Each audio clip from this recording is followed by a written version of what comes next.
하나님 말씀 함께 보겠습니다. 오늘 우리에게 주신 말씀은 창세기 22장 5절에서 12절까지 말씀입니다. 창세기 22장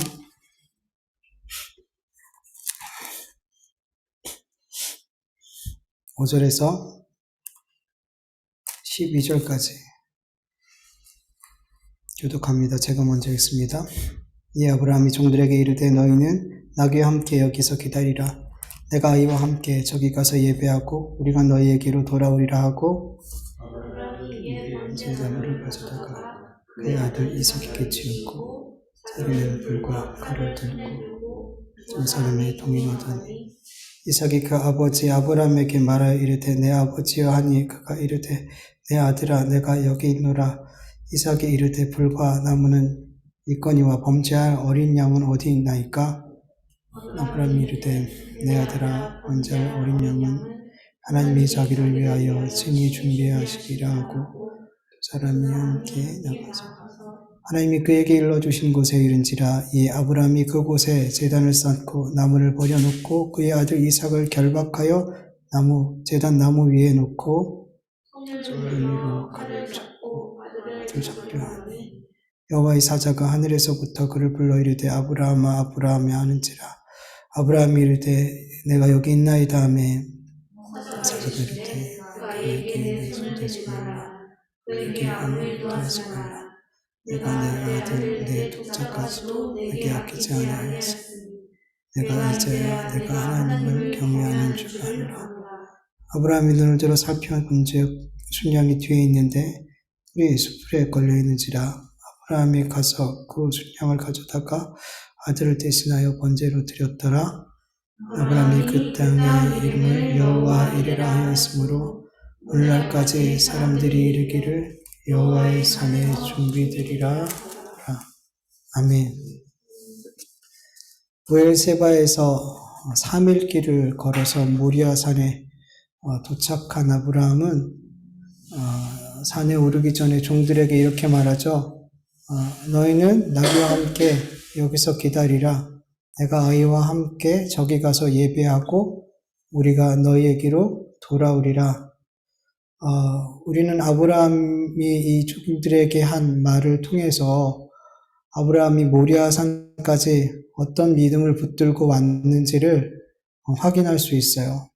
아브라함은 종들에게 내가 아이와 함께 저기 가서 예배하고 우리가 너희에게로 돌아오리라 이렇게 말했어요. 여러분 이삭을 번제로 드리면 아브라함은 산에서 혼자 내려와야 되잖아요. 그런데 아브라함은 우리가 너희에게 돌아오리라 이렇게 종들에게 말하더라는 거죠. 여러분 아브라함은 종들을 산 아래 머물게 하기 위해서 거짓말을 한 게 아니에요. 아브라함은 진심이었어요. 진심으로 이삭과 함께 내려올 수 있다고 믿었어요. 여러분 아브라함의 이 말이 이해가 되세요? 여러분 만약에 아브라함이 진짜 이삭과 함께 내려올 수 있는 방법은 한 가지예요. 이삭을 하나님께 번제로 드리지 않는 거죠. 그런데 우리가 말씀을 통해 알 수 있듯이 아브라함은 진심으로 이삭을 번제로 바치려 했더라는 거죠. 오늘 말씀에도 보면은 종들을 산 아래 머물게 함으로 이삭을 번제로 바치게 됐을 때 방해가 되는 그런 모든 요소들을 오늘 본문에서도 이렇게 다 미리 제거하는 것을 볼 수 있어요. 그는 하나님의 말씀에 순종하여 이삭을 번제로 드리기 위해서 정말 최선을 다하고 있었다는 거죠. 이렇게 진심으로 이삭을 하나님께 번제로 바치려 했던 아브라함은 무슨 생각으로 종들에게 우리가 너희에게 같이 돌아오겠다 이렇게 말한 것일까요? 아브라함이 이렇게 말할 수 있었던 이유에 대해서는 히브리서 말씀을 통해서 우리는 확인하게 되죠. 히브리서 11장 17절에서 19절 우리 세 번역으로 같이 읽어보죠. 아브라함은 시험을 받을 때 믿음으로 이삭을 바쳤습니다. 더구나 약속을 받은 그가 그의 외아들을 기꺼이 바치려 했던 것입니다. 일찍이 하나님께서 아브라함에게 말씀하시기를 이삭에게서 내 자손이라 불릴 자손들이 태어날 것이다 하셨습니다. 하나님께서는 이삭을 죽은 사람들 가운데서도 되살리실 수 있다고 아브라함은 생각했던 것입니다. 그러므로 비유하자면 아브라함은 이삭을 죽은 사람들 가운데서 되받은 것입니다. 아멘. 어떤 주석을 보면은 이 히브리서 말씀은 아무 근거가 없다. 어디서 이런 근거를 가지고 이렇게 아브라함이 이삭을 죽은 자 가운데서 하나님께서 살려주실 것을 믿고 이렇게 이런 믿음으로 이삭을 바치려 했겠느냐. 어디에도 근거가 없다.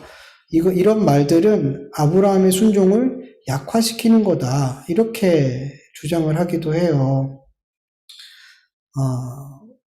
여러분, 모든 성경은 성령에 감동되어서 쓰여졌어요. 이 주석을 이렇게 이상하게 주석하는 이 글들을 보면서 이분은 성경을 도대체 성경이 무엇으로 쓰여졌다라고 믿고 있는가라는 의문이 들더라고요. 이 히브리서 기자는 성령에 감동이 되어 그 당시 아브라함이 어떤 믿음을 갖고 그렇게 드렸는지를 기록했던 거죠. 여러분, 모세가 천지 창조를 무엇을 근거로 기록을 했겠어요? 무엇을 근거로 하나님이 그렇게 세상을 천지를 창조하시고 모든 만물을 창조하시는 그 모든 일들을 도대체 뭘 근거로 기록했겠냔 말이죠. 성령이 기록하게 하신 거잖아요. 그러니까 이렇게 성경을 보면서도 정말 엉뚱하게 보고 해석하는 분들이 있더라고요. 보면서 참 답답하더라고요. 히브리서 기자는 성령에 의해서 당시 아브라함이 어떤 믿음으로 이삭을 드리려 했는지를 정확하게 기록하고 있는 거예요. 이전에 하나님께서는 아브라함에게 이삭에게서 내 자손이라 불릴 자손이 태어날 거다라고 말씀하셨죠. 그런데 어느 날 하나님께서 찾아오셔서 이 이삭을 번제로 바치라고 명령을 하셨어요. 만약에 아브라함이 하나님의 명령을 받고 나서 하나님 왜 이런 말도 안 되는 이해할 수 없는 명령을 하시는 거죠? 하나님께서 분명 이삭에게서 내 자손이라고 불릴 그 자손들이 태어난다고 저에게 약속하시지 않았나요? 이삭을 번제로 드리게 되면 하나님의 이 약속이 성취가 되지 않는 거 아닌가요? 이렇게 하나님의 명령에 대해서 왜요? 자꾸만 왜라는 질문을 던졌다면 그리고 그 하나님의 명령을 어떻게든 이해해 보려고 노력을 했더라면 아브라함은 순종하지 못했을 거예요. 왜냐하면 하나님의 이 명령은 아무리 내가 아브라함이 이해하려고 해봐도 이해가 돼야 안 돼요. 안 돼요. 앞뒤가 안 맞잖아요. 모순이잖아요. 안 맞아요. 이해가 안 돼요, 여러분. 근데 여러분, 아브라함은 하나님의 명령에 왜요? 왜 그런데요? 라는 그런 질문들을 던지지 않았어요. 그는 하나님의 명령을 받고 왜가 아니라 아멘 했어요. 아멘.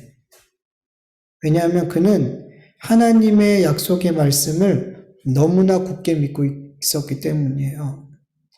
아브라함은 하나님께서 말씀하신 것 같이 이삭에게서 바로 나의 자손들이라고 불릴 자들이 태어나게 될 것을 너무나 굳게 믿고 있었어요. 이러한 믿음을 소유한 아브라함에게 하나님께서 이삭을 번제로 바치라고 명령하자 아브라함은 이 분명한 믿음을 근거로 순종한 거예요. 네. 하나님께서 나에게 분명 이삭에게서 내 자손이라 불릴 자들이 태어나게 하신다고 약속하셨기 때문에 내가 하나님의 말씀에 순종하여 이삭을 번제로 바친다 할지라도 하나님께서 나에게 약속하신 이 말씀을 지키기 위해서 이삭을 죽은 자 가운데서라도 살려내실 거다라는 이 히브리서 기자가 말씀하신 그 말씀, 그 믿음을 아브라함은 갖고 순종했더라는 거예요. 네. 그래서 종들에게 우리가 너희에게로 돌아오리라 라고 말할 수 있었던 거죠. 여러분, 오늘 우리에게 하나님께서 정말 불가능해 보이고 납득 안 되고 이해가 안 되는 순종하기 정말 어려운 그런 명령을 우리에게 하셨다면 우리가 그 어려운 명령에 순종할 수 있는 유일한 방법은 뭐냐 하면 하나님께서 내 삶에 약속하신 그 많은 말씀들을 성경에서 나에게 말씀하고 약속하고 있는 그 말씀들을 뭐 하는 거예요? 굳게 믿는 것밖에 없어요. 믿는 거예요. 그 명령에 내 생각을 더하면 하나님 왜요? 라고 계속 질문을 던지면 우리는 결국 그 말씀에 순종 못해요. 순종이 안 돼요, 여러분. 여러분 히브리서 3장 12절에서 19절 현대인의 성경으로 좀 길지만 같이 한번 읽어보죠. 형제 여러분, 여러분 가운데서 믿지 않는 악한 마음을 품고 살아계신 하나님을 떠나가는 사람이 생기지 않도록 조심하십시오. 여러분은 오늘 일하는 시간이 있을 동안에 매일 서로 권면하여 아무도 죄의 유혹으로 잘못된 고집을 부리지 않게 하십시오. 우리가 처음에 가졌던 확신을 끝까지 지키며 모든 것을 그리스도와 함께 누리게 될 것입니다. 성경에서는 오늘 너희가 그의 음성을 듣거든 반역하던 때처럼 못된 고집을 부리지 말아라 하고 말하였습니다. 말씀을 듣고도 하나님을 노엽게 한 사람이 누구였습니까? 모세를 따라 이집트에서 나온 모든 사람들이 아니었습니까? 또 하나님께서 40년 동안 누구에게 노하셨습니까? 죄를 짓고 광야에서 쓰러져 죽은 사람들이 아니었습니까? 그리고 하나님께서 안식처가 될 약속의 땅에 들어가지 못할 것이라고 누구에게 엄숙한 선언을 하셨습니까? 이것은 불순종한 사람들에게 하신 말씀이 아니었습니까? 그래서 우리는 그들이 믿지 않았기 때문에 약속의 땅에 들어가지 못한 것을 알 수 있습니다. 아멘. 여러분, 하나님의 약속의 말씀을 굳게 믿지 않았던 자들은 하나님의 약속의 땅에 못 들어갔어요. 그들은 하나님의 약속의 말씀을 믿지 않고 눈에 보여지는 상황과 현상들과 이런 것들로 하나님의 말씀을 판단했어요. 내 생각을 보여지는 현상을 믿었어요. 여러분, 아무리 자기들의 모습이 가나안 사람들 앞에서 메뚜기 같은 존재로 보일지라도 가나안 사람들 가운데 네피림의 후손들이 있고 그들의 성읍이 힘이 크고 견고할지라도 하나님의 약속의 말씀을 굳게 믿을 때 가나안 사람들은 이스라엘 백성들에게 뭐가 되는 거예요? 밥이 되는 거예요. 갈렙과 여호수아가 이렇게 말하잖아요. 민수기 14장 9절. 오직 여호와를 거역하지 말라. 또 그 땅 백성들을 두려워하지 말라. 그들은 우리의 밥이라. 그들의 보호자는 그들에게서 떠났고 여호와는 우리와 함께 하시느니라. 그들을 두려워하지 말라. 아멘. 갈렙과 여호수아는 하나님의 약속의 말씀을 굳게 믿었어요. 그들은 그 믿음을 근거로 보여지는 모든 것을 판단했어요. 그럴 때 그 땅이 너무나 적과 꿀이 흐르는 너무나 좋은 땅이고 이 땅이 내 땅으로 믿어졌고 그 땅에 있는 거민들이 뭐로 보여주는 거예요? 나의 밥이다라고 여겨지더라는 거예요. 그러나 하나님의 약속의 말씀을 굳게 믿지 못했던 자들은 들려지는, 보여지는 그 현상들에 좌지우지돼요. 그 보여지는 것으로 생각해요.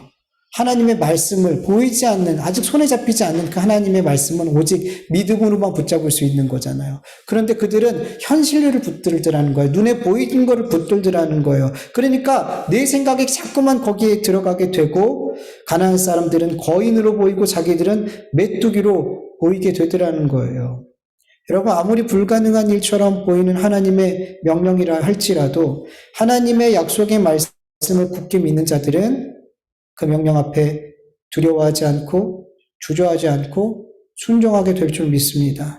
그러나 하나님의 약속의 말씀을 믿지 못하는 자들, 눈에 보이는 현상과 내 생각을 더 굳게 믿는 자들은 하나님의 그 명령 앞에 그 명령이 너무나 힘들고 불가능해 보이면 보일수록 그 말씀 앞에 주저앉게 돼버려요.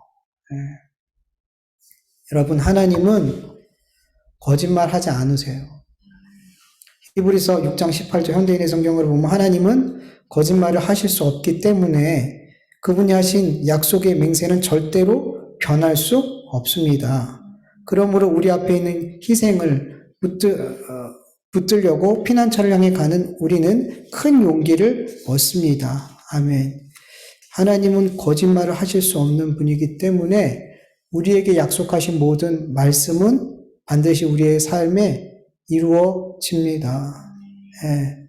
아무리 감당할 수 없는 하나님의 명령 앞에서도 하나님은 거짓말하시지 않는 분이라는 것을 믿는다면, 그리고 하나님께서 나에게 약속하신 말씀은 반드시 성취됨을 믿는다면 우리는 그 믿음으로 큰 용기를 얻게 되고 그 불가능한 명령 앞에 아멘 할 수 있는 거라고 믿습니다.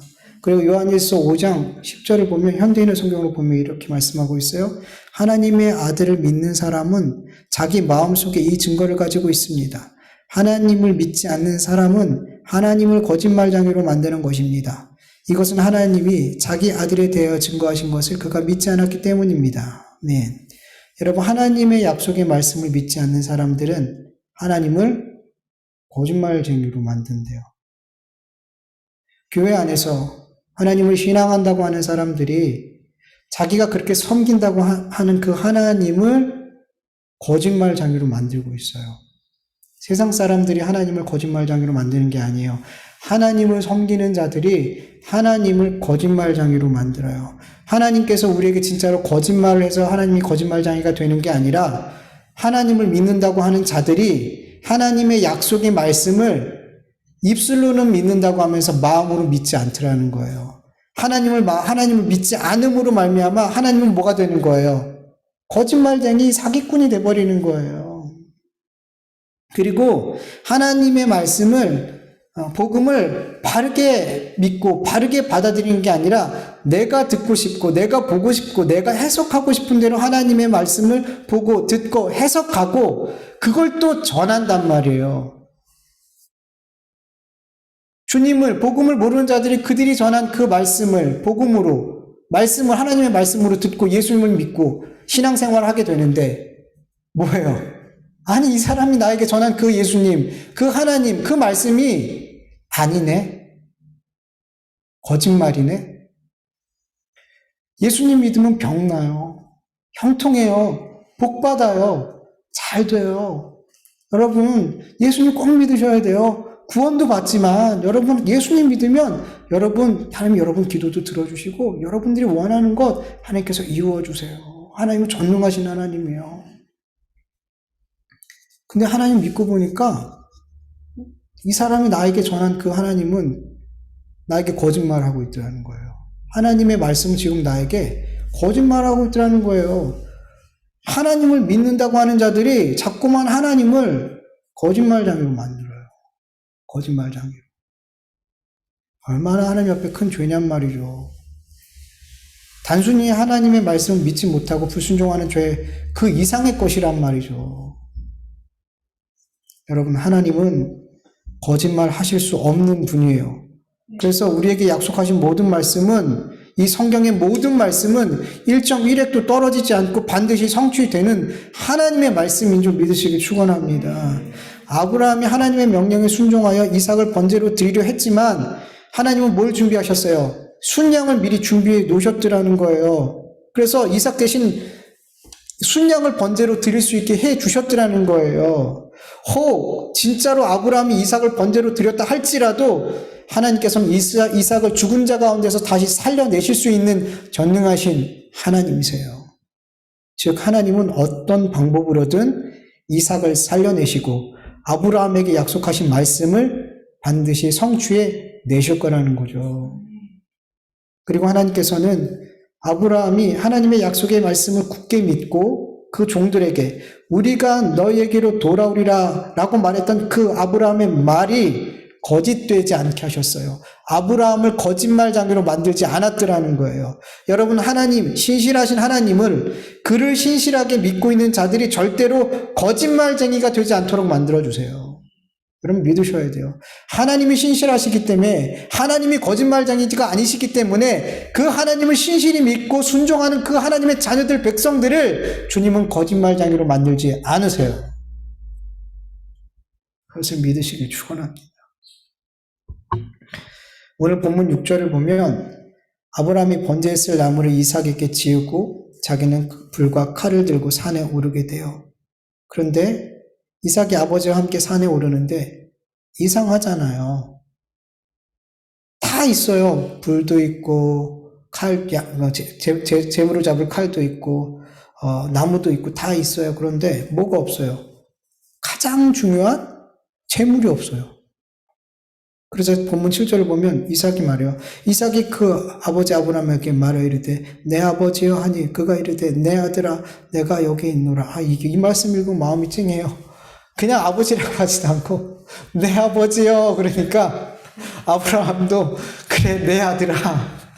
이 마음이 이 부자지간의 그 사랑이 얼마나 크고 견고하고 확실한지 예수님도 하나님을 부를 때 내 아버지요, 내 아버지요 이렇게 말씀해요. 하나님도 예수님을 부를 때 이는 내 사랑하는 아들이다. 내 사랑하는 아들이다. 하나님과 예수님의 관계처럼 보여지죠. 내 아들아 내가 여기 있노라. 이삭이 이르되 불과 나무는 여기 있거니와 번제할 어린 양은 어디 있나이까. 이삭이 이런 질문을 할 수 있었던 것은 이삭이 아버지 아브라함과 하나님께 번제 드린 경험이 있었어요, 없었어요? 많았던 거예요. 그러니까 아브라함 어렸을 때부터 이삭을 데리고 계속해서 하나님 앞에 번제를 드리는 그 신앙의 삶을 보여주고 훈련시켰던 거죠. 중요한 거잖아요. 그러니까 이렇게 하나님 앞에 예배를 드렸던 이 아이들, 아버지와 예배 드렸던 이 아이는 아이라고 하기가 참 어려워요. 몇 살인지 정확히 모르겠어요. 제가 사진을 막 찾아봤는데 어떤 경우에는 이게 성화들 있잖아요. 그러니까 뭐 초등학생 같이 어린 아이들 그림도 많이 있어요. 근데 어떤 경우에는 청년이 이렇게 벌거벗고 이렇게 묶여 있고 어떤 경우에 충격적이야. 턱에 수염이 이렇게 예수님 같아. 벌거벗었는데 턱에 수염이 이렇게 있어. 그리고 이렇게 꽁꽁 묶여 있어. 할아버지 앞에서. 몰라요. 사실 좀 어느 정도까지 됐는지 정확히는 알지 못해요. 그러니까 어떤 그림이 맞는 거다라고 말할 수는 없어요. 어쨌든 이 아이가 이렇게 장성해 가면서 계속 하나님을 섬기는 훈련을 계속 받았더라는 거죠. 이삭은 그래서 가장 하나님 앞에 드려야 될 중요한 재물이 없다는 걸 금방 눈치챘더라는 거죠. 이상히 여겼더라는 거죠. 이삭의 질문에 아브라함은 이렇게 대답해요. 8절에 아브라함이 이르되 내 아들아 번제할 어린 양은 하나님이 자기를 위하여 친히 준비하시리라 하고 두 사람이 함께 나아가서 아브라함이 이삭에게 이렇게 막 말한 것은 여러분 아브라함을 속이기 위한 게 아니에요. 그렇다고 하나님께서 진짜로 하나님께 예배할 장소에 양을 준비해 놓았을 거라고 믿었기 때문도 아니에요. 만약 그가 정말로 이삭에게 말한 것처럼 하나님께서 양을 준비해 놓으셨을 거라고 진짜 믿었다면 그는 이삭을 잡기 전에 계속 주변을 둘러봤을 거예요. 어디 있을까? 하나님께서 준비해 놓으셨다고 하는데 근데 그러지 않았거든요. 아브라함은 분명하게 이삭을 번제로 바치려고 했어요. 그 어떤 것도 준비되어져 있다라고 믿지 않았어요. 그렇게 생각하지 않았어요. 그렇다면 아브라함의 이 말의 의미는 뭘까요? 하나님께 드리는 이 예배, 이 번제를 누가 준비하고 주관하신다는 거예요? 하나님이 준비하시고 하나님이 이 예배를, 이 번제를 주관하고 계시다라는 거예요. 네. 하나님이 친히. 아브라함이 분명 이삭을 번제로 드릴 그 제물로 갖고 왔지만 이 이삭 역시도 누가 준비한 거라는 거예요? 하나님이 준비한 거라는 거예요. 아브라함이 순종으로 그 모리아산까지 데리고 왔는데 아브라함의 고백은 이 번제로 드릴 이삭도 하나님이 준비하신 거라는 거예요. 여러분 우리가 하나님 앞에 예배 드릴 때 참 많은 준비들을 하잖아요. 어느 정도 규모가 있는 교회들은 성도들이 되게 다양한 영역에서 예배를 준비하잖아요. 말씀을 준비하고 기도를 준비하고 찬양을 그리고 연주를 뭐 때로는 차량 봉사, 안내, 식당 여러 곳에서 여러 모양으로 하나님 앞에 드리는 예배를 섬겨요. 여러분 제가 말씀드린 모든 것이 다 예배예요. 예배예요. 11시 예배 때 막 예배 드리고 있고 식당에서 11시에 막 음식을 차리기 위해서 봉사하고 여러분 다 똑같은 예배예요, 여러분. 그렇게 다양한 영역에서 예배를 준비해요. 그런데 여러분 성경은 이 예배를 친히 준비하시는 분은 누구래요? 하나님이래요. 하나님이래요. 여러분 저만 봐도 그래요. 제가 이곳에서 말씀을 전하지만 제 힘으로 제가 뭔가를 막 만들어내서 짜내서 이곳에 와서 말씀을 전하는 게 아니거든요. 주명교회에 선포되어야 될 말씀을 하나님께서 성령을 통해서 준비하게 하시고 저는 그저 전하는 것 뿐이에요. 그냥 저는 전하는 것 뿐이에요. 모든 예배를 준비하는 분들도 마찬가지라는 거예요. 모두 다 하나님께서 그 예배를 드릴 수 있도록 하나님께서 그 한 사람 한 사람들을 다 준비시켜 주시는 거예요. 그리고 이 예배가 예배되어질 수 있는 가장 중요한 예수 그리스도라는 어린 양을 누가 친히 준비하시는 거예요? 하나님이 준비하시는 거예요. 우리가 하나님께서 준비하신 이 어린 양 예수 그리스도의 대속의 은혜를 힘입고 말씀을 전하고 기도를 드리고 찬송을 드리고 여러 봉사를 하는 거란 말이죠. 그리고 하나님께서는 이 예수 그리스도의 대속의 은혜를 믿고 그걸 은혜로 받아들이는 그들의 예배만을 하나님 예배로 기쁘게 받으시는 거예요. 여러분, 결국 예배를 받으시는 하나님께서 그 예배를 친히 준비하고 계시는 거예요. 우리가 하나님께 영광을 돌리는 대표적인 행위가 예배잖아요. 예배, 제일 첫 번째가 예배란 말이에요. 그런데 그 예배조차도 하나님이 준비하시더라는 거예요. 우리가 준비해서 하나님께 드리는 것 같은데 다 하나님이 친히 준비하시고 우리를 그 예배 가운데 참여하게 하시더라는 거예요. 그 예배의 영광 속으로 우리를 불러주시더라는 거죠. 결국에는 하나님께 영광 돌리는 그 대표적인 이 예배조차도 그 안에서 우리의 의가 발견되어지지 않더라는 거예요. 예배조차도. 하나님께 가장 영광 돌리는 이 행위인 예배 안에서도 우리의 의는 발견되어지지 않아요. 모든 것이 먼저 준비하신 하나님의 은혜예요. 은혜예요.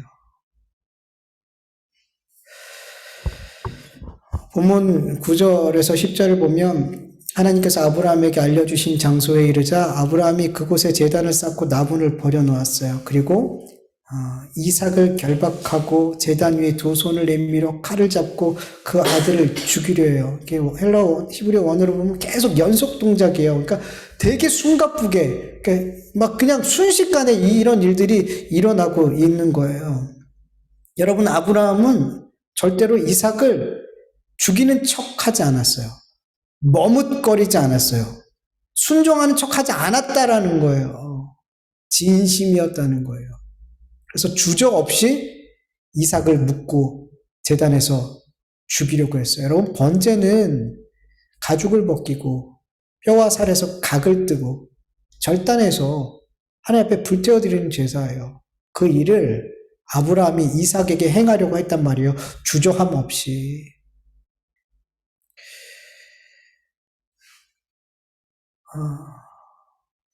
여러분, 우리는 하나님의 말씀에 그 명령에 여러분 진심으로 순종해야 돼요. 제가 왜 이런 얘기를 하냐 하면 많은 성도님들이 하나님의 말씀, 그 명령을 자꾸만 순종하는 척해요. 하나님의 말씀에 자꾸 간을 본다고 해야 되나요? 적당히 순종하는 척하면서 하나님께서 나에게 어떻게 하시는지를 이렇게 지켜봐요. 그래서 하나님께서 나에게 복을 주실 것 같으면, 형통하게 하실 것 같으면 계속 순종해요. 하나님께서 나에게 이 일이 잘 되게 하시는구나, 복되게 하시는구나. 착각이에요, 여러분. 여러분, 이건 순종이 아니죠. 하나님과 거래하는 거예요. 많은 성도님들이 하나님과 거래하려고 해요. 거래하려 하기 때문에 온전한 순종을 드리지 못해요. 자꾸만 순종하는 척을 해요. 자꾸 하나님의 말씀에 간을 봐요. 그리고 나에게 복이 될 것 같으면 순종하고, 이게 뭔가 해가 될 것 같아요. 그럼 멈춰버려요. 이렇게 하나님을 신앙하면 안 되는 거예요. 하나님을 나의 비즈니스 상대로 여기면 큰일 나는 거예요, 여러분. 여러분, 하나님의 명령이, 하나님의 말씀이 나에게 임하게 되면 여러분 결과를 생각하지 말고 순종할 수 있게 간절히 축원합니다. 하나님의 나의 하신 약속의 말씀을 굳게 믿고 그 결과가 앞으로 나에게 삶에 어떤 이 말씀에 순종했을 때 어떤 결과가 오게 될지를 미리 염려하지 마시고요. 여러분 순종하기를 간절히 축원합니다. 여러분 결과는 이미 하나님 손에 있어요. 여러분 하나님 손에 있는 그 결과는 우리에게 반드시 복이라는 결과를 가지고 하나님께서 그 손에 갖고 계시더라는 걸 여러분 믿으셔야 돼요. 하나님께 순종하는 자는 그 결과는 여러분 우리의 눈에 보이는 현상적으로 보이는 건 복이 아닌 것처럼 보여도 반드시 그건 복이란 말이에요. 제발 좀 그걸 좀 믿으시길 축원합니다. 하나님은 그 자녀들에게 그 순종하는 자들에게 결단코 나쁜 거 주시지 않아요. 여러분 그걸 믿으셔야 돼요. 아브라함이 이삭을 진심으로 하나님께 번제로 드리기 위해 그를 죽이려 하자 비로소 하나님께서 아브라함에게 개입하시죠. 11절에서 12절 말씀을 보면은 여호와의 사자가 아브라함을 부르세요. 아브라함아 아브라함아 그러면서 말씀하시죠. 사자가 이르되 그 아이에게 내 손을 대지 말라. 그에게 아무 일도 하지 말라. 내가 내 아들 내 독자까지도 내게 아끼지 아니하였으니 내가 이제야 내가 하나님을 경외하는 줄을 아노라. 아멘. 아브라함이 비로소 이 어마무시한 시험을 통과하게 되는 순간이에요. 하나님께서는 아브라함이 자기의 아들을 그 독자까지도 하나님의 말씀에 순종하여 아끼지 않고 바치려 했을 때 비로소 아브라함의 중심을, 아브라함의 믿음이 어떠한지를 알게 되었어요. 참으로 그가 하나님을 경외하는지 알게 되었어요. 그런데 여러분 우리가 지난주 말씀을 나눴던 것 같이 하나님께서는 하나님을 향한 아브라함의 마음, 그의 믿음, 생각을 아셔요? 몰라요? 아신다고요. 다 아신단 말이에요. 더 나아가서 그가 어떻게 행동할지도 아신단 말이죠. 하나님께서 아브라함의 마음과 믿음을 창조하신 분이기 때문에 모르는 게 이상한 거죠. 하나님은 아브라함에게 이러한 시험을 주신 것은 하나님께서 아브라함의 마음에 주신 그 믿음, 그 첫 믿음이 얼마나 그 삶의 믿음으로 역사하게 하셨는지 확인시켜 주시는 거예요. 가뭄만 만나도 도망가던 그 아브라함이 독자 이삭을 드리라고 했을 때 그것까지도 순종하는 믿음의 사람이 되었어요. 이 믿음 누가 세워주셨어요? 하나님이. 가나안 땅에서 수많은 신앙의 굴곡을 지나오는 가운데 하나님께서 아브라함에게 이렇게 믿음의 조상으로 불릴 만큼 믿음의 사람, 순종의 사람으로 하나님께서 만들어내셨다는 것을 하나님께서는 보게 하시는 거라는 거죠. 그래서 우리는 이런 말씀들을 볼 때 야, 아브라함 참 대단해. 우리 아브라함의 믿음을 따라야 돼요. 우리 아브라함처럼 삽시다. 아브라함 참 대단해요. 이게 아니라는 거예요. 이렇게 가뭄만 만나도 도망가 버리는 아브라함을 독자 이삭까지 자기 생명보다 귀한 것을 하나님 앞에 내드릴 수 있는 이런 사람으로, 믿음의 사람으로 만들어내신 그 하나님의 위대하심을 우리는 찬양해야 되는 거예요. 그 하나님을 봐야 되는 거죠. 아브라함도 그렇게 하나님을 보게 되었을 거예요. 나 같은 사람 하나님이 이렇게 만드셨네. 그런데 여러분 본문 12절을 보면 마치 하나님께서는 아브라함이 이삭을 번제로 드리려는 그 순종의 행위를 보신 후에야 비로소 그가 하나님을 향해 어떤 믿음을 갖고 있었는지를, 그가 참으로 하나님을 경외하고 있었다는 것을 확인한 것처럼 말씀하세요. 왜 하나님은 이렇게 표현하셨을까요? 다 아시는데. 여러분, 우리 안에 하나님께서 주신 참 믿음이 있다면 그 믿음은 반드시 순종의 삶으로 나타나요.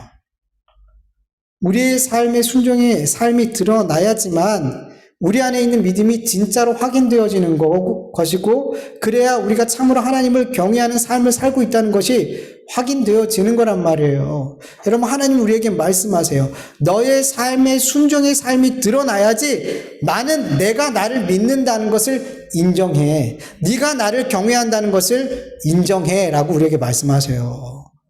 여러분, 하나님께서 우리에게 주신 믿음과 하나님 향한 마음이 하나님 향한 우리의 마음이 어떠한지 다 아시지만 마치 우리의 삶으로 믿음의 삶, 순종의 삶, 하나님을 경외하는 삶이 밖으로 드러나야지 확인하는 것처럼, 그 우리의 마음과 믿음을 확인할 수 있는 것처럼 말씀하시는 것은 우리를 위함인 거예요. 하나님의 백성을 위한 거예요. 입술로만 주여 주여 하고 입술로만 하나님을 믿는다 하는 그런 잘못된 신앙생활을 경계하기 위함인 거예요. 이것은 죽은 믿음이요, 이것은 귀신의 믿음이기 때문이에요. 하나님께서 우리에게 너의 삶에 드러난 믿음의 삶, 순종의 삶을 볼 때 비로소 네가 나를 경외하는 것을, 믿는다는 것을 내가 인정해 줄게. 여러분, 이건 정말 우리를 위함인 거예요. 야고보서에서도 분명히 말씀하시죠. 야고보서 2장 17절에서 20절. 이와 같이 읽어볼까요? 이와 같이 행함이 없는 믿음은 그 자체가 죽은 것이라. 어떤 사람은 말하기를 너는 믿음이 있고 나는 행함이 있나니 행함이 없는 내 믿음을 내게 보이라. 나는 행함으로 내 믿음을 내게 보이리라 하리라. 내가 하나님은 한 분이신 줄 믿느냐? 잘하는도다. 귀신도 믿고 떠느니라. 아, 허탄한 사람아, 행함이 없는 믿음은 헛것인 줄을 알고자 하느냐? 아멘. 행함이 없는 믿음은 죽은 믿음이에요. 왜냐하면 참 믿음은, 하나님이 우리 안에 두신 믿음은 반드시 결국에는 순종의 행위를 동반하게 되어 있어요. 그래서 행함이 없다면 그 사람은, 그 안에 있는 믿음은 없는 거예요. 근데 성경에서는 믿음이 없다 하지 않고 죽었다고 말하죠. 죽은 믿음이다. 왜냐하면 믿음이 없는 사람이 자꾸만 나 믿음 있어 하거든요. 행위가 동반되어지지 않는, 행위로 드러나지 않는 그 믿음이 없는 사람들이 자꾸만 나 믿음 있어, 나 주여 하면서 주님 믿고 있어 그러거든요. 그러니까 성경은 뭐라 그래? 그래? 너 믿음 있니? 그 믿음 죽은 거야. 그래서 죽은 거라 그러는 거예요. 없는 거라 그러지 않고. 자꾸만 있다라고 하니까 그래 있어? 그럼 죽은 거야 그건. 여러분 야고보서 이 방금 읽은 말씀 밑을 쭉 보면은, 이어서 보면은 아브라함이 믿음으로 분명히 하나님 앞에 먼저 의롭다함을 받았어요. 의롭다 여김을 받았어요. 그런데 이삭을 드린 그 행위로 말미암아 그 믿음이 어떻게 됐대요? 온전해졌다 그래요. 온전해서. 그래서 그 믿음은 행위와 항상 함께 한다라고 말씀하고 있어요. 분명 여러분 믿음으로 우리는 구원받아요. 맞아요. 믿음으로 구원받아요. 이거는 불변해요. 이건 진리예요. 그러나 하나님이 주신 믿음은 반드시 순종의 삶을, 하나님이 기뻐하시는 삶, 제자의 삶이 반드시 동반되어져 있게 되어 있어요. 그게 하나님이 주신 믿음이에요. 그래서 하나님의 말씀에 순종하는 삶, 제자의 삶이 그 삶에 전혀 전무하다면 그 사람은 믿음이 없는 것, 믿음이 죽은 거란 거예요. 틀림없어요, 여러분. 그리고 여러분, 행함으로 나타나지 않는 믿음을 성경은 귀신의 믿음이라고 그러죠. 귀신의 믿음. 여러분, 귀신은 하나님의 살아계심을 믿고 하나님 앞에 떨 수밖에 없는 존재예요.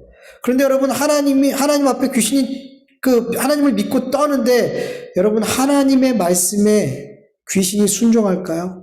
이웃을 사랑하고, 섬기고, 예수 그리스도를 나의 구주로 믿고, 이 성경에 있는 이 하나님의 말씀을 귀신이 아멘하고 순종하든가요? 아니요. 마귀는 하나님이 살아계심을 알아요. 믿어요. 그리고 그 앞에서 떨 수밖에 없어요. 그런데 하나님의 말씀에 순종하지 않아요.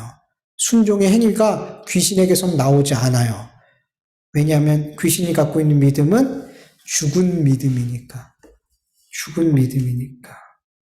이런 많은 교회 안에 있는 사람들이 이 귀신의 믿음을 소유하고 있어요. 적지 않은 분들이. 순종함이 없는, 하나님 알아. 나 하나님 알아. 하나님 두렵지. 하나님 생사화복을 주관하시는 하나님이지. 이 세상을 창조하신 하나님이지. 무엇이든 할 수 있지. 내 삶에 하나님께서 어떤 일도 하나님 다 행하실 수 있지. 막 줄줄이 하나님에 대해서 알아요. 하나님을 믿는 것 같아요. 근데 그 사람 삶 속에 뭐가 없어요? 정말 하나님을 두려워하는 삶이 없더라는 거예요. 하나님을 경외하는 삶이 없더라는 거예요. 그게 바로 귀신의 믿음이라는 거예요. 하나님께서는 우리가 죽은 믿음, 귀신의 믿음으로 살면 안 된다고 말씀하시는 거예요. 입술로만 주여 주여 하는 믿음 안 된다는 거예요. 그래서 하나님께서는 우리 스스로 우리 안에 있는 믿음이 참 믿음인지 깨어서 확인할 수 있도록 하나님께서는 내가 네 삶 속에 믿음의 삶, 순종의 삶, 하나님을 경외하는 삶이 나타나야만 내가 너가 나를 믿는 줄, 경외하는 줄 내가 인정할게 라고 말씀하시는 거예요.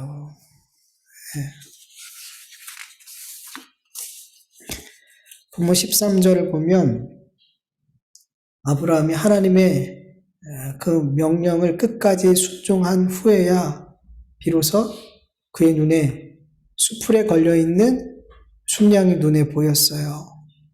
그래서 이 순양을 이삭을 대신해서 하나님께 번제로 드리게 되죠. 여러분, 하나님께서는 처음부터 이미 이삭을 대신해서 그 장소에 번제로 바칠 수 있는 순양을 예비하셨어요. 이 힘든 순종을 끝까지 잘 감당할 수 있는 피할 길을 주셨더라는 거죠. 예비해 두셨더라는 거죠. 만약에 아브라함이 순종하는 척 했다면 하나님은 거기에 순양을 예비하셨을까 안 하셨을까요? 안 하셨죠. 안 하셨죠. 그는 어차피 이삭을 드리지 않을 거니까. 근데 정말로 이삭을 드릴 거라는 것을 하나님은 분명히 아셨기 때문에 순양이 준비되어 있었던 거예요, 여러분. 거짓말이었으면, 순종하는 척하였다면 거기에는 순양이 준비되어져 있지 않아요. 여호와 이레가 없어요, 여러분. 여러분, 이삭을 대신해서 번제로 바쳐질 그 순양은 누구를 상징하는 거예요? 예수 그리스도를 상징하는 거예요. 처음부터 순양은 준비되어 있었어요. 즉 하나님께서 우리에게 어떤 명령을 하시고 우리에게 순종을 요구하실 때 하나님은 피할 길을 준비해 놓으셨어요. 그 피할 길이 누구예요? 예수 그리스도. 예수 그리스도. 그런데 여러분, 아브라함이 이 순양을 언제 보게 됐어요? 끝까지 순종할 때. 끝까지 순종할 때. 거기 계속 있었지만 아브라함이 끝까지 순종했을 때 비로소 순양이 눈에 들어왔어요. 여러분, 끝까지 순종할 때 우리는 그 순종 끝에서 나를 위해서 십자가에 죽으신 예수 그리스도를 볼 수 있게 돼요. 나를 위해서 십자가에 죽으시고 나를 위해 대속의 죽음으로 나를 구원하신 그 예수 그리스도가 보일 때 하나님의 말씀에 순종함으로 나의 삶에 오는 모든 결과들에 대해서 감사할 수 있는 거예요. 예수 그리스도가 나의 순종의 끝에 나의 피할 길이 되시는 거예요. 예수 그리스도께서. 하나님의 말씀에 순종할 때 그 순종의 끝에서 예수 그리스도가 선명하게 보이게 된다면 그건 정말 하나님 앞에 잘 순종한 거예요. 하나님의 말씀에 순종했을 때 막 하나님께서 복을 주셔. 막 사업이 잘 되고 자녀가 순종하고 내가 원했던 일들이 막 이루어지고 와, 역시 하나님 앞에 순종했더니 이런 복을 받네. 땡이에요. 잘못 순종한 거예요. 잘못 본 거예요. 바르게 순종한 사람은 그 순종 끝에서 나를 구원하신 예수님 만나요. 그게 여호와 이레요. 하나님이 준비해 놓으신 거는, 그 순종의 끝에 준비해 놓으신 거는 예수 그리스도예요. 여러분 착각하지 마세요. 내가 하나님 앞에 순종했더니 이런 복을 주셨어요. 저런 복을 주셨어요. 여러분, 그런 간증 다 땡이에요. 우리의 순종의 끝에 하나님이 준비해 놓은 여호와 이레는 하나예요. 예수 그리스도. 날 위해서 십자가에 죽으시고 나의 죄를 용서하시고 나를 하나님의 자녀 되게 하신 그 예수 그리스도를 우리는 순종의 끝에서 만나게 되는 거예요. 그러면 끝인 거예요. 여러분, 예수 그리스도 만나면 거기서 끝난 거예요. 그렇지. 내 삶의 목적이 이거지. 내가 아무리 할 말씀에 순종해서 내 삶이 힘들어지고 어려운 일을 당하고 그래도 그 순종의 끝에서 내가 예수님을 만나게 되면 할렐루야, 하나님 감사합니다. 찬송할 수 있을 줄 믿습니다, 여러분. 여러분, 여호와 이레, 하나님께서 우리의 순종의 삶 끝에 준비해 놓으신 것을 여러분, 다른 이 세상의 그 어떤, 내가 원하는 그 어떤 것이라고 생각하지 마세요. 그건 딱 한 가지. 예수 그리스도이심을 믿으시길 축원합니다. 우리 같이 말씀을 기억하면서 같이 기도하죠.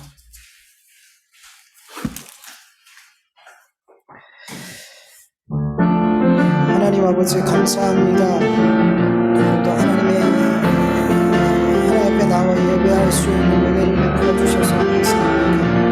하나님 앞에 찬송하고 하나님 앞에 기도드리고 하나님의 말씀을 듣고 하나님을 예배하는 이 모든 과정 속에 하나님, 사람이 다 준비한 것 같지만 이 모든 준비를 하나님이 친히 준비하신 줄 압니다. 하나님께서 모든 것을 친히 준비하시고 이 영광스러운 예배에, 이 복된 예배에 하나님의 종전에 하나님께서 우리 한 사람을 아버지 초대하게 하시고 초대해 주시고 순종으로 우리가 이 자리에 나오게 된 것을 믿습니다. 아버지 하나님 감사합니다. 우리가 하나님을 예배할 수 있었던 것, 아버지 하나님의 은혜입니다. 모든 것이 하나님의 은혜입니다. 하나님의 미리 준비하신 예배조차도, 아버지 이 예배조차도 우리의 의가 드러날 수 없습니다. 아버지 모든 것이 하나님의 은혜라는 것을 우리가 날마다 고백하며 살게 하여 주시옵시길 간절히 원합니다.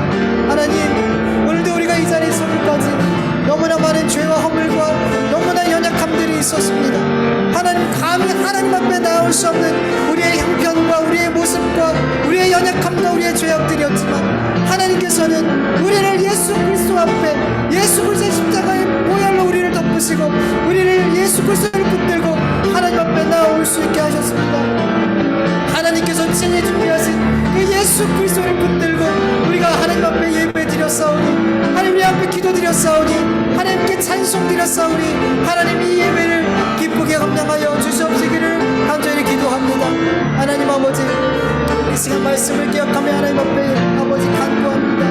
하나님 아버지, 우리가 하나님 앞에 순종할 수 있었던 것, 모든 것은 하나님의 은혜입니다. 하나님이 다 준비하셨습니다. 그리고 우리는 거저 그 은혜에 참여하게 된 것입니다.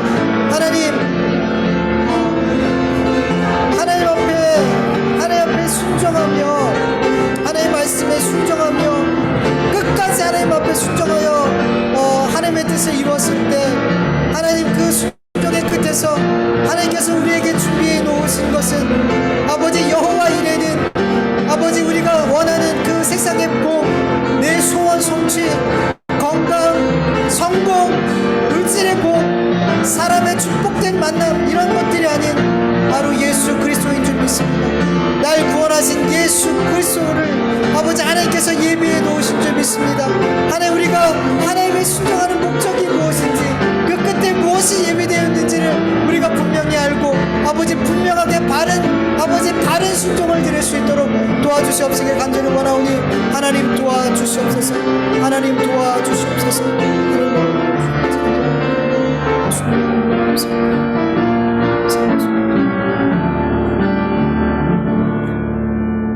하나님 감사합니다. 오늘도 하나님 앞에 불러 모아주시고 그 은혜의 보좌 앞에 하나님을 찬송하고 예배하게 하여 주심을 감사드립니다. 하나님, 이 모든 예배, 우리 한 사람 한 사람이 이 자리에 나올 수 있고 이 예배를 준비할 수 있었던 것은 하나님의 미리 준비하심 때문인 줄 믿습니다. 하나님께서 이 예배를 영광으로 받으시기 위하여 우리를 위해서 예수 그리스도를 예배해 주셨고, 우리 이 예배를 영광으로 받으시도록 하나님께서 모든 것을 준비하시고 우리를 초청해 주시고 우리를 순종으로 이 자리에 나오게 하신 것을 믿습니다. 하나님, 예배조차도 우리의 의가 드러날 수가 없는데 우리가 그 어떤 것으로 하나님 앞에 하나님 이것이 나의 의입니다라고 하나님 앞에 내세울 수 있겠습니까? 모든 것이 하나님의 은혜요, 하나님 앞에 감사와 찬송과 영광을 올려드리는 우리의 삶이 되게 하여 주시옵소서. 하나님, 오늘도 말씀을 기억합니다. 하나님, 아브라함이 하나님 앞에 어려운 명령을 들었을 때에 하나님 왜요 라고 질문하지 않고 아멘입니다 하나님, 아멘입니다 라고 얘기했던 것처럼, 순종했던 것처럼 하나님 아무리 하나님의 말씀이 엄중하고 두렵고 막막하고 불가능한 일처럼 보일지라도 하나님이 내 삶에 약속하신 말씀들을, 이 성경의 말씀들을, 예수 그리스도의 복음을 굳게 믿음으로 나에게 주신 그 모든 명령에 왜가 아닌 아멘으로 순종할 수 있는 우리의 삶이 되게 하여 주시옵소서. 하나님, 우리가 끝까지 하나님의 말씀에 순종할 때 하나님께서 그 순종의 끝에 여호와 이레, 하나님이 예수 그리스도를 준비해 놓으셨을 줄 믿습니다. 하나님, 우리는 종종 착각합니다. 내가 하나님의 말씀에, 이 어려운 말씀에 내가 순종했으니 하나님 나에게 이러이러한 것들, 내가 원하는 이러한 성공, 잘됨, 좋은 만남, 물질의 복, 건강, 하나님 내가 이렇게 순종했으니 이런 것들을 나에게 주셔야 되지 않겠습니까? 이런 잘못된 기대를 하면서 순종할 때가 있습니다. 하나님, 그러나 하나님께서 우리에게 준비해 놓으신 가장 좋은 선물은, 가장 좋은 여호와 이레는 예수 그리스도라는 것을 우리가 바르게 알게 하여 주시옵소서. 그 순종의 끝에서 예수 그리스도를 날 위해 죽으시고 부활하시고 나의 구세주 되시고 나를 하나님의 자녀로 만드신 그 예수 그리스도의 은혜를 그 순종의 끝에서 경험하게 될 때 우리는 천국을 경험하게 될 줄 믿습니다. 하나님, 우리가 하나님이 날 위해서 이 순종의 끝에 무엇을 준비해 놓으셨는지를 분명하게 알고 순종할 수 있는 우리 모두가 되어줄 수 있도록 은혜 베풀어 주시옵소서. 감사하며 예수님의 이름으로 기도드립니다. 아멘. 주님 가르쳐 주신 기도로 예배 마치겠습니다. 하늘에 계신 우리 아버지여, 이름이 거룩히 여김을 받으시오며 나라의 마옵시오며 뜻이 하늘에서 이루어진 것 같이 땅에서도 이루어지이다. 오늘날 우리에게 일용할 양식을 주옵시고 우리가 우리에게 죄진 자를 사하여 준 것 같이 우리의 죄를 사하여 주옵시고 우리를 시험에 들게 하지 마옵시고 다만 악에서 구하옵소서. 내게 나라와 권세와 영광이 아버지께 영원히 있사옵나이다. 아멘.